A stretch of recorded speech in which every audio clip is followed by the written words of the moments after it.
হিটটি ফাটিয়ে দিলেন। যেহেতু এখানে ১০ মিলি গুটি, এখানে জোরে হিট করলে না যাওয়ার সম্ভাবনাই বেশি। এজন্য হিটটি ফাটিয়ে দিলেন তার পার্টনারের হাতে। সেলিম ভাই এবং তার পার্টনার হচ্ছেন ফিরোজ ভাই, ইব্রাহিম ভাই এবং তার পার্টনার হচ্ছেন সুমন দাদা। চলছে ১৬ দলীয় ক্যারাম বোর্ড টুর্নামেন্ট। স্থান মশিয়াটি, মনিরামপুর, যশোর। চলছে ১৫০০ টাকা এন্ট্রি ফির খেলা। দেখেন দ্বিতীয় রাউন্ডের খেলা। ফিরোজ ভাই মিস করে ফেললেন। স্ট্রাইকার চলে আসলো সুমন দাদার হাতে। সুমন দাদা এক মারি দুটো নেওয়ার চেষ্টা, দারুণ একটি শট দিলেন। এবার টানাগুড়ি খেলার চেষ্টা, কিন্তু কি করলেন, মিস করে ফেললেন। স্ট্রাইকার চলে আসলো সেলিম ভাইয়ের হাতে। সেলিম ভাইও কি করলেন, দুটো গুটি মিস হয়ে গেল। আবার স্ট্রাইকার চলে আসলো ইব্রাহিম ভাইয়ের হাতে। ইব্রাহিম ভাই রেডটি পকেট করে ফেললেন।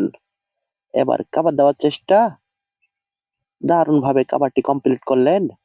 এবার ব্যাস খেলার চেষ্টা, কিন্তু পকেট করতে পারলেন না। স্ট্রাইকার চলে আসলো ফিরোজ ভাইয়ের হাতে। ফিরোজ ভাই টানাগুড়ি খেলার চেষ্টা, দারুণ ভাবে টানাগুড়ি খেলে দিলেন। আবারও কাটিং শট দেওয়ার চেষ্টা, দারুণ ভাবে কাটিং শটটি দিলেন।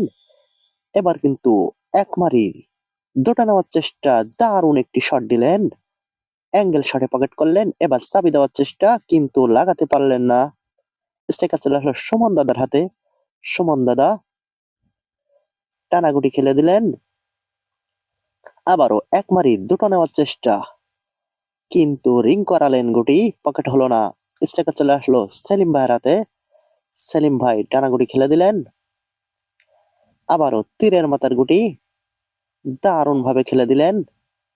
এবার কিন্তু ঘষা শট দেওয়ার চেষ্টা,